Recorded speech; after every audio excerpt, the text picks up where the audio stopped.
Saya lihat beberapa di cuplikan YouTube saya, ada cuplikan, ada kata-kata di bawah. Oh, ini pentulannya Wahabi nih. Ah, ini mungkin ISIS nih. Nah, ini mungkin ini nih. Ah, ini mungkin ini nih. Padahal orang itu tidak kenal saya. Bagaimana pertanggungjawaban dia hari kiamat di depan Allah? Coba nuduh saya. Bisa ketemu sama saya minta maaf nggak? Kalau nggak ketemu, gimana coba? Saya bisa maafin, tapi dalam hukum Islam, kalau seseorang memfitnah saudaranya Muslim, menuduh sesuatu yang dia tidak punya ilmu, kan itu, sudah dimaafin pun pada orang yang melakukan, orang-orang yang sedang difitnah, tetap hukum syar'i dia harus minta maaf. Kalau tidak, saya dapat pahala karena memaafkan, dia tetap dihukum sama Allah karena masih belum minta maaf. Begitu dikatakan kembali kepada salaf sahabat, oh ini kelompok salafi namanya. Nisbatkan. Dari mana ini penisbatan ini, gitu kan? Kemudian Wahabi, apa Wahabi ini? Dari mana istilah ini? Ini keluar dari mulut orang-orang yang tidak bertanggung jawab. Saya ajak Anda kalau lagi umrah yang mengatakan Wahabi, tolong Anda datang ke Masjid Nabawi, Masjid Haram Mekah, duduk di majelisnya salah satu ulama situ. Coba dengarin apa yang mereka bilang. Coba jangan, atau mau bertanya silakan. Pasti mereka jawab, hukumnya qala Allah berfirman surah ini, Rasulullah bersabda begini. Itu isinya. Itulah yang mereka bilang Wahabi. Ini kemurnian agama, teman-teman sekalian. Dan kalau Anda tidak pertahankan kemurnian agama, lalu siapa yang mau pertahankan? Maka teman-teman berhenti dari fitnah ini. Kita ikut-ikutan. Ini dikatakan teroris. Oh, kita juga ikut-ikutan teroris semua. Ini garis keras. Ini kita katakan garis keras. Belajar. Kita punya mata bisa melihat, telinga bisa mendengar, hati bisa berpikir, bisa merenungi. Dengar dong dulu, gitu kan? Apa yang disampaikan? Kalau disampaikan benar, terima. Kan itu. Teman-teman yang dituduh dengan istilah ini hanya betul-betul kembali kepada kemurnian Al-Quran dan Sunnah. Itu. Coba hadiri pengajiannya pasti selalu kalau Allah, kalau Rasul. Kalau Allah, kalau Rasul. Ini ajaran Islam, teman-teman. Gak pernah ada perkataan kata kiai saya, kata guru saya, kata gini, kata gitu. Gak pernah. Bismillahirrahmanirrahim. Kalau masalah Salafi Wahabi ini istilah, ya Allah. Ini fitnah, teman-teman sekalian. Ini fitnah. Dari mana istilah Wahabi ini? Dari mana istilah Salafi ini? Ini fitnah. Sebagian teman-teman kita yang berpegang pada sunnah Nabi SAW sering mengatakan kita kembali kepada pemahaman salaf. Pemahaman salaf maksudnya sahabat. Salaf itu orang terdahulu. Dikatakan pesantren salafiyah, pesantren yang dulu, tradisional, gitu kan. Jadi itu pemahaman kembali kepada salaful ummah. Hanya itu. Begitu dikatakan kembali kepada salaf sahabat, oh ini kelompok salafi namanya. Nisbatkan. Dari mana ini penisbatan ini, gitu kan?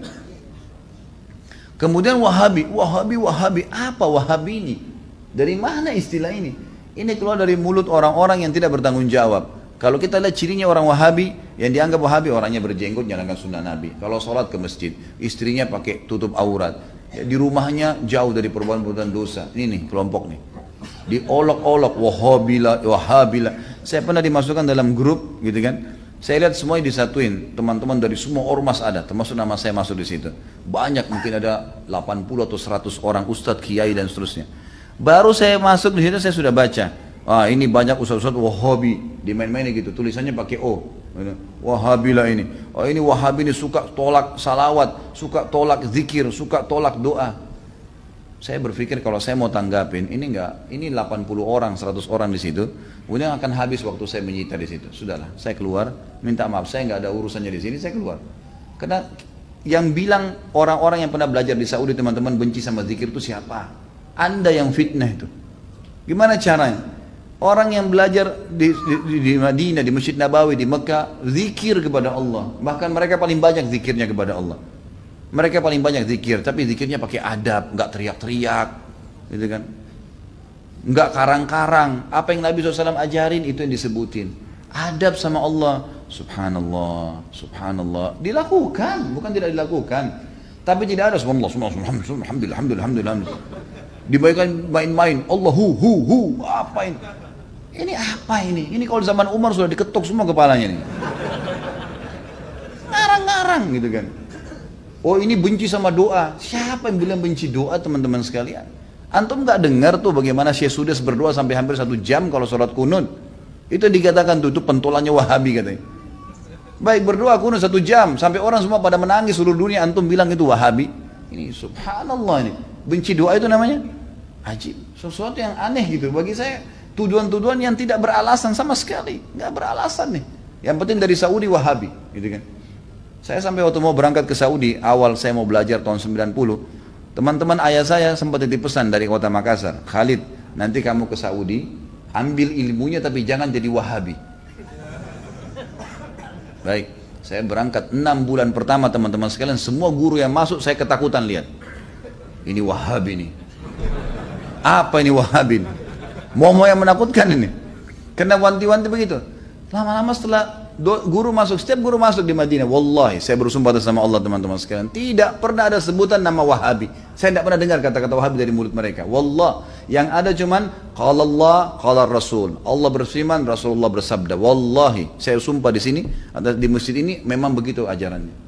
Begitu ajarannya, qala Allah, qala Rasul. Qala Allah, qala Rasul selalu. Atau diikuti dengan penjelasan Ibnu Abbas, sahabat, Ibnu Umar, sahabat. Nih pemahamannya mereka, ini pemahamannya sahabat tentang ayat ini, tentang hadis ini. Itu yang kita pelajarin. Dan kalau ada masalah fikih didatangkan 4 mazhab semua. Imam Syafi'i bilang begini, ini dalilnya. Imam Ahmad bilang begini, ini dalilnya. Imam Malik bilang begini, Abu Hanifah begini, dalilnya. Jelas, semuanya begitu.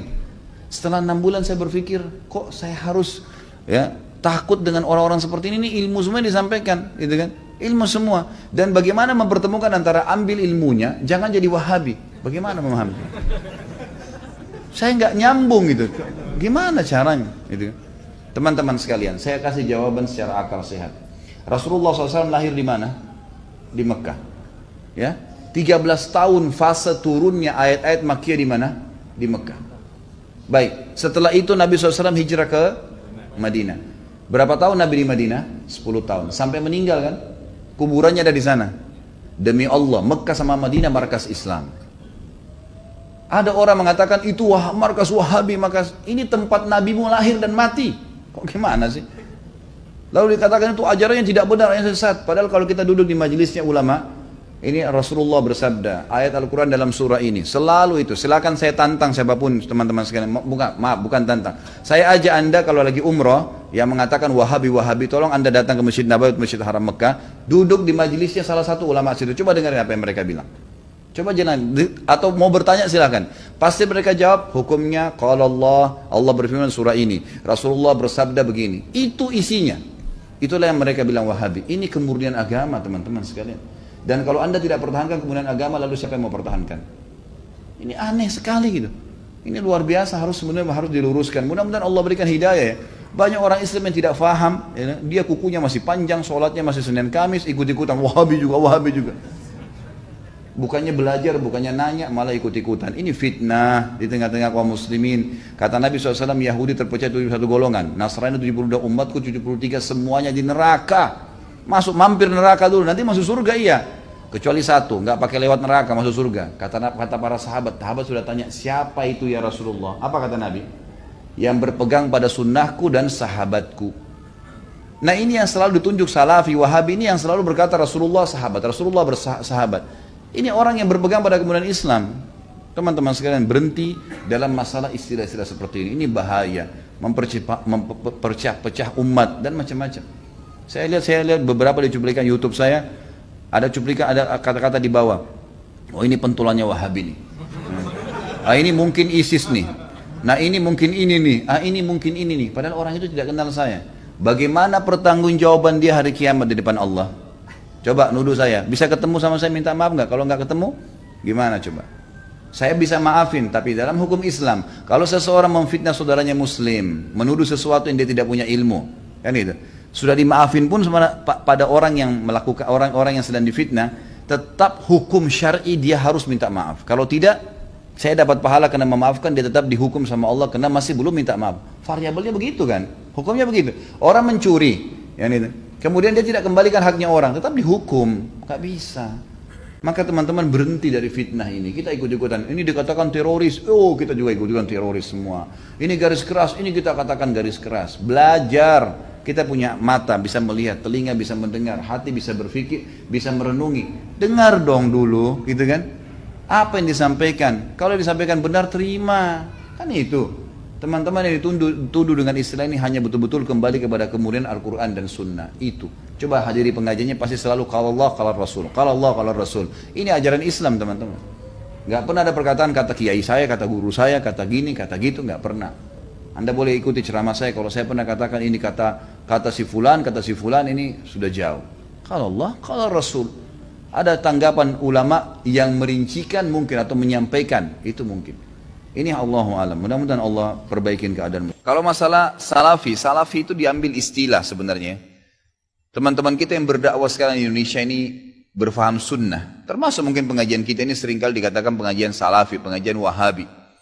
Karena setiap kali dalam pengajian-pengajian ini kita selalu mengatakan salaf ummah. Ada orang-orang terdahulu sebelum kita dari kaum salaf ummah. Salaf ini yang telah mendahului. Itu yang dimaksud sahabat dan tabi'in.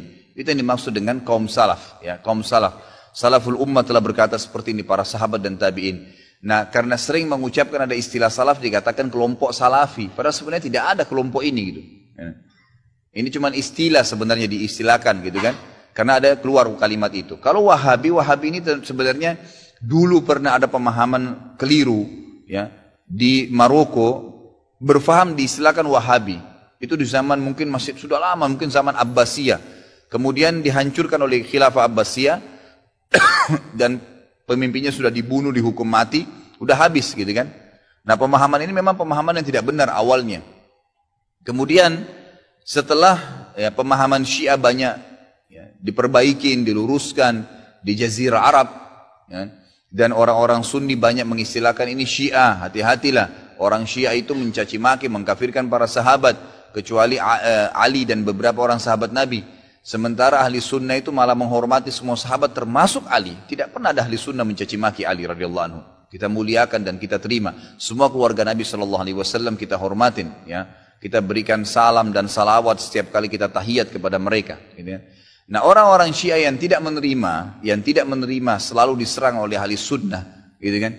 Karena kalau dikatakan sunnah, sunni dan syi'i. Ya, gitu.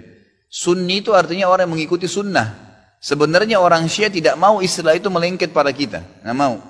Karena kalau difaham pemahaman Sunni, berarti orang-orang yang ikuti sunnah Nabi. Syiah berarti yang mengikuti pemahaman Ali, gitu kan? Seperti itu. Jadi pasti orang lebih cenderung memilih, oh berarti pemahaman Sunni dong, ikuti Nabi. Yang ahli sunnah juga menghormati Ali, kok nggak ada masalah, gitu kan? Maka orang-orang Syiah mengeluarkan istilah Wahabi yang tadinya awalnya tidak baik nih, dilempar kepada orang-orang yang faham Sunni.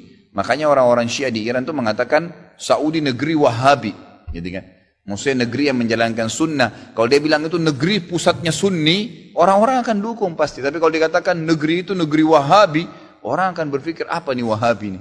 Bisa saja orang kembali kalau baca sejarah ke histori buruk tentang kisah Wahabi yang awal tuh, yang memang tidak benar, gitu kan?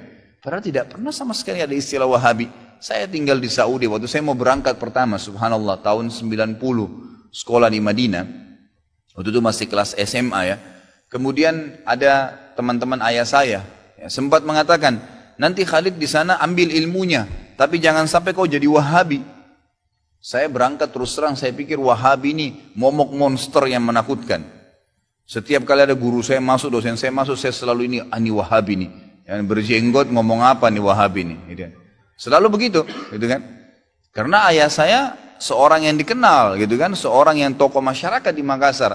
Jadi pasti mereka tahu saya balik, saya akan gantikan beliau, minimal itu, gitu kan? Maka saya pun berhati-hati sekali. Subhanallah, mungkin 3 bulan sampai 6 bulan pertama itu semua momok yang kayak menakutkan. Tapi setelah saya muhasabah diri saya, nggak pernah orang-orang ini nggak ada omongan kasar, dan selalu yang keluar dari mulut mereka, qala Allah, qala Rasul. Allah berfirman, Rasulullah bersabda. Kalaupun dikuatkan, sahabat Abdullah bin Umar berkata, Abdullah bin Abbas berkata, selalu begitu. Tidak pernah ada, ini pendapat saya, oh ini pendapat Wahabi, nggak ada. Kalau orang Syiah selalu, kelompok Syiah, selalu digembar-gemborkan Syiah. Kita tidak pernah, tidak ada begitu. Lalu saya bilang, ini pemahaman yang salah. Kira-kira bagaimana caranya saya ambil ilmunya, saya nggak jadi Wahabi, ini bagaimana modelnya? Nggak bakal nyambung kalau emang ini dikatakan Wahabi, berarti pemahaman ini benar selalu kalau Allah, kalau Rasul. Dari mana nih?